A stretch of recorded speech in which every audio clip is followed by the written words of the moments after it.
Do you know someone who just seems to have it all together? No matter what happens, she seems to take it in strides, and somehow everything seems to turn out right. Even in her struggle, she seems more overwhelming, and even in her struggles, it seems that her struggles are more overwhelming than yours. She seems to be able to handle it even easily. And what's interesting is that you can't put your finger on why she is so happy and content. You wonder, what is her secret?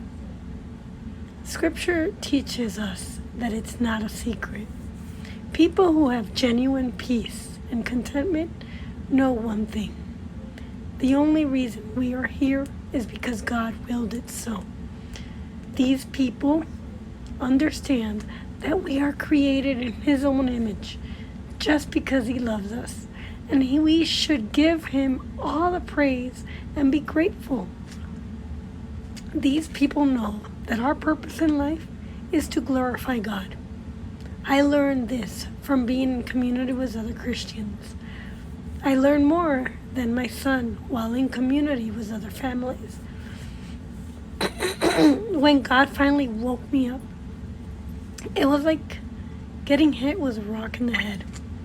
He said, "Marla, why do you live for others' approval when I am the only one you need to seek approval from?" And like that, a light bulb went off in my head.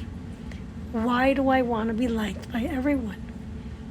I should seek God's blessing and only seek God's approval.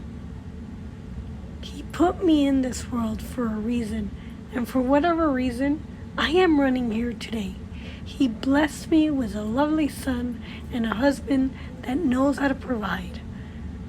What more can a girl ask for?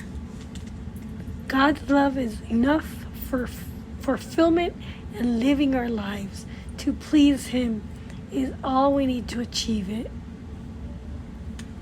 So when I decided to run for office, when I was thinking about running for office, I prayed about it. And I said, God, if I am nominated, together we will run. I stood up, and with no public speaking experience whatsoever, God put the words in my mouth.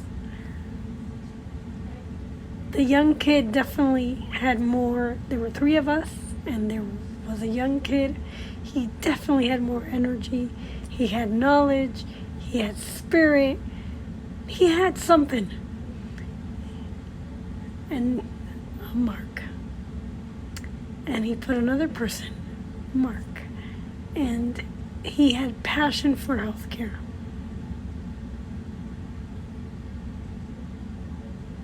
Yet, I was nominated.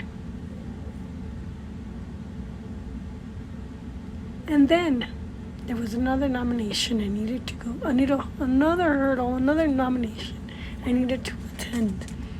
And that was the primaries. I didn't think I would run unopposed. Yet the primaries came and went, and I ran unopposed. And as I thought through my strategy, I thought, how do I build a team? This was the hardest thing to do as a book lady.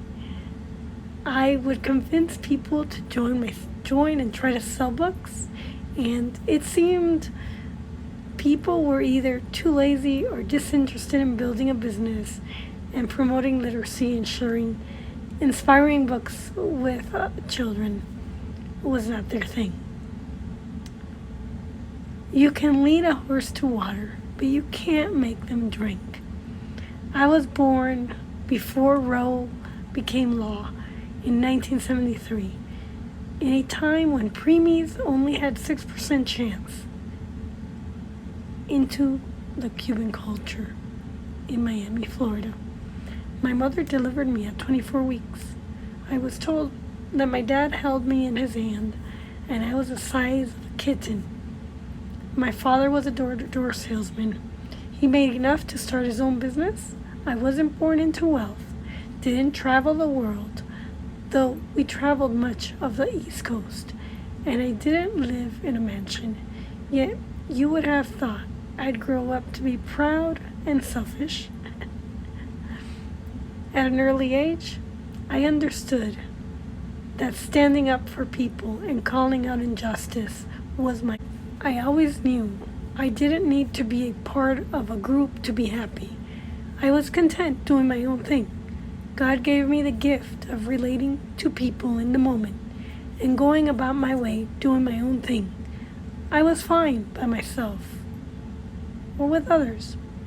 Eventually, I would get to this point in my life where I can run for office and be able to focus on calling out the injustice we face today with systemic racism that continues to plague us. With all the energy God gave me and the spirit of understanding for law and passion for reading books combined to inspire me in helping fight back on the loss of freedoms we face today.